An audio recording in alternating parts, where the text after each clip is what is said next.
I'm Orkhan Amashov. This is Context, where we throw a careful glance at some of the key developments across the world.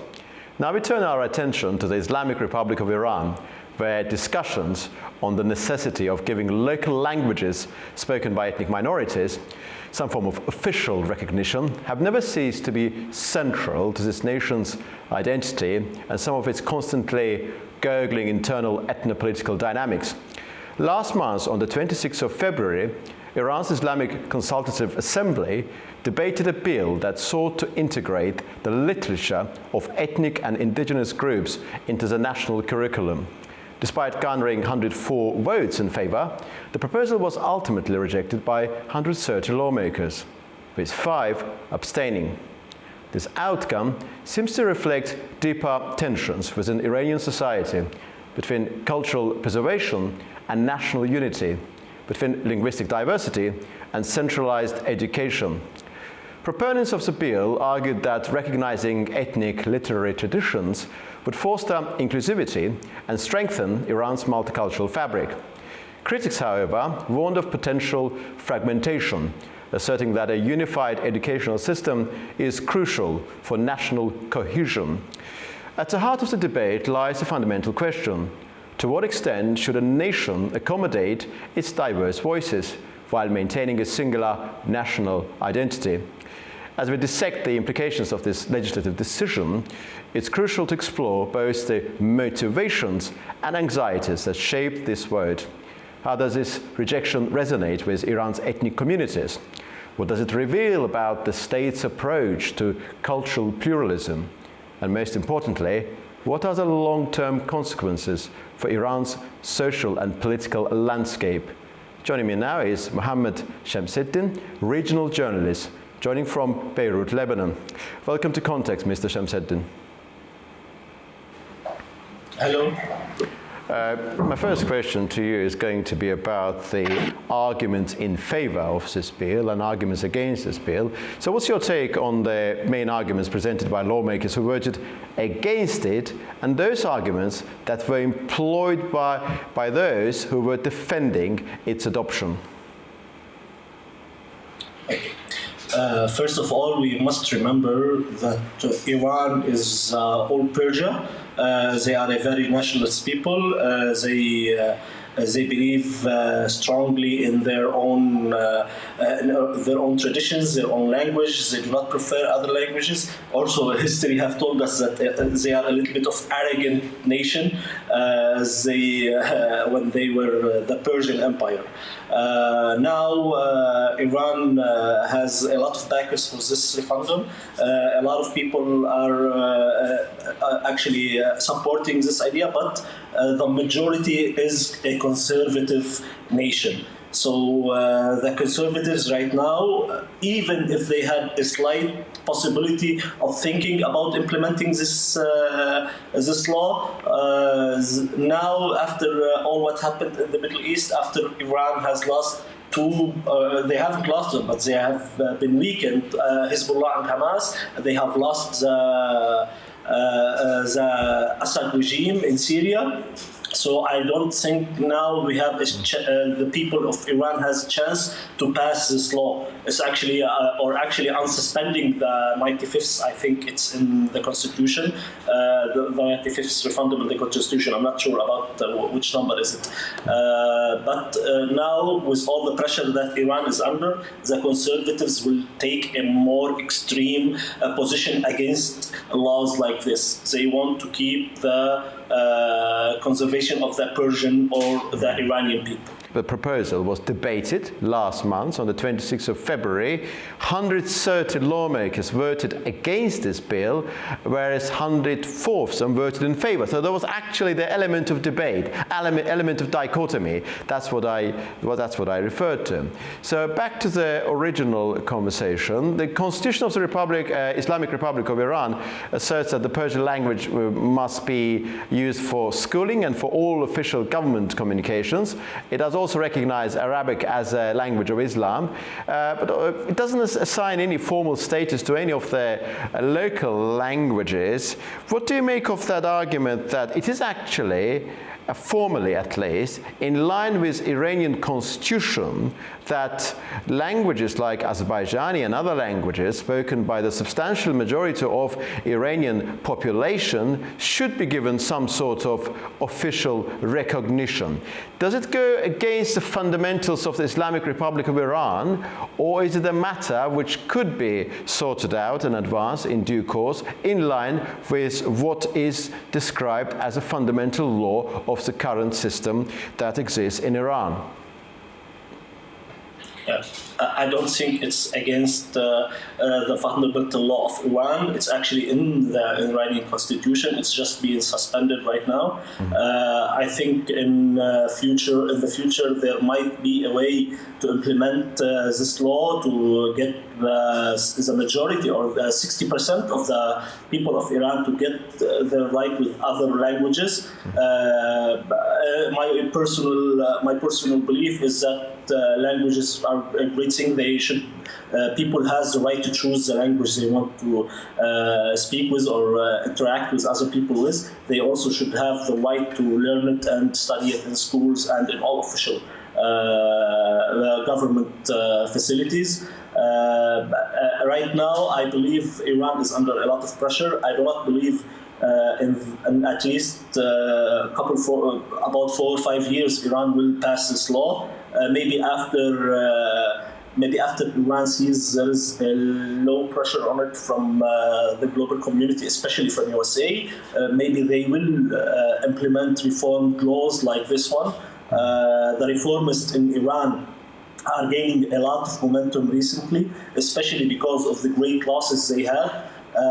I remember the ex-president Hassan Rouhani said that the situation in Iran is very dangerous,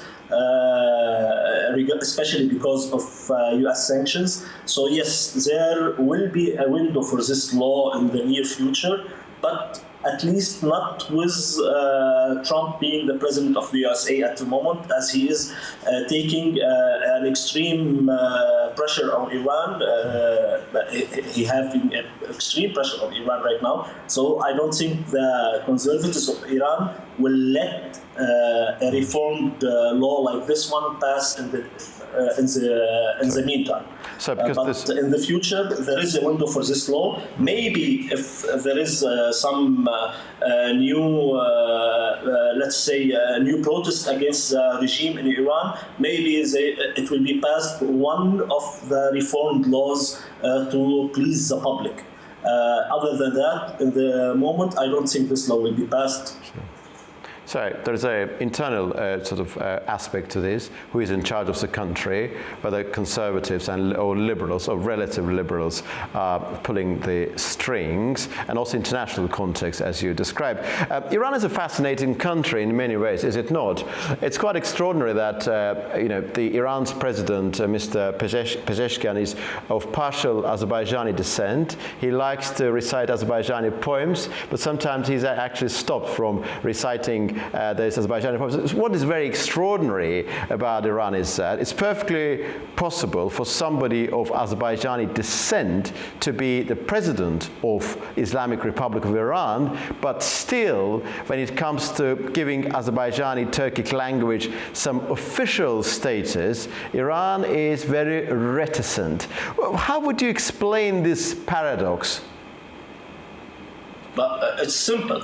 The Iranian president, no matter who he is, no matter who is descended of, no matter which country he is originated from, it doesn't matter. The governing authority in Iran is Supreme Commander and the Republican Guards. So, they take over the key elements of the government. You can't have the president of the president I forgot what his name in English. Majlis Shura, which is the highest authority. Yeah, it's Senate, yes, the higher chamber of the parliament. The upper house of the parliament. Which is one of the, yeah. Yes. which is one of the highest authorities in Iran, it's always someone close to the Supreme Commander and the Republican Guards. So it doesn't matter who the president is. It's not actually a paradox, because the president is almost like I make it look like let's say it's a presidential system, it's a presidential regime, which the president is the supreme commander, and the head of government, or the secretary of state, like USA, let's say, is the president. So it's the real call is with the supreme commander. The president may have some ideas, may have some maneuvering space, but in the end of the matter it's with the hands of the supreme commander. Isn't it? Even the supreme leader is also of partial Azerbaijani descent, but that doesn't change the character of the Islamic Republic of Iran. And my last question to you, Mr. Shamsuddin, is going to be about the following. It's going to be a very basic question. So Azerbaijani language and other languages are not given official status. The education is all in Persian, and also all the media outlets are in Persian as well. Could you respond to this very basic question? How an educated resident of Tabriz, who is well educated in Azerbaijani, who is an Iranian citizen, also knows Persian language very well indeed, but also informed about the Azerbaijani realities, also speaks very good Azerbaijani and very intelligent, knows about his culture a great deal as a part of a great Iranian culture and also part of a great Turkic culture. How that sort of person be a danger to the current constitution of the Islamic Republic of Iran, the current order which pervades there? Well, he's not actually dangerous. Yep. He won't be dangerous to the president, to the constitution of Iran. He won't be any threat at all to Iran at all.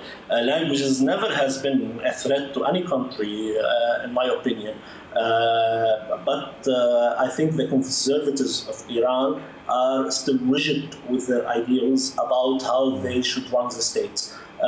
They believe that introducing other languages might open the door for ideas different from their ruling authority. So right now, the conservatives of Iran, especially the Republican Guard and the Supreme Commander regime, they do not understand that this might be actually a step forward. They believe it would open Iran to threats from outside, to ideas from other countries, especially from Turkey or Azerbaijan or other countries at all. You know that they have an extreme lock on social media there, so they don't want to expose the Iranian people to other ideas, to other ways of living different from the way their public is living. They want to keep this control over the public regarding how the state should be run, regarding the Islamic State, how it should be run, even Islamic states or semi-Islamic, because they don't usually, it doesn't necessarily to be an Islamic state completely, but they have the religion of Islam. They do not want these ideas to, let's say, be exposed to the public of Iran. They want the people of Iran to be limited to the way of the Supreme Commander and the Republican Guard or the Revolutionary Guard. Well, Mr. Mohammad Shamsuddin, thank you very much indeed for your extensive replies. Very grateful indeed. This was Mohammad Shamsuddin, regional journalist who joined from Beirut, Lebanon. Indeed, the rejection of this bill is more than a legislative decision. It is a reflection of Iran's ongoing struggle to balance cultural diversity with national unity. While some see it as a safeguard against fragmentation, others view it as a missed opportunity for inclusivity. The debate is far from over, of course. As ethnic communities react and political dynamics evolve, the question remains, how will Iran navigate its complex identity in the years to come? Will it be able to preserve its perceived shaky integrity? Thank you for joining us on Context. I'm Orkhan Amashov. See you next time.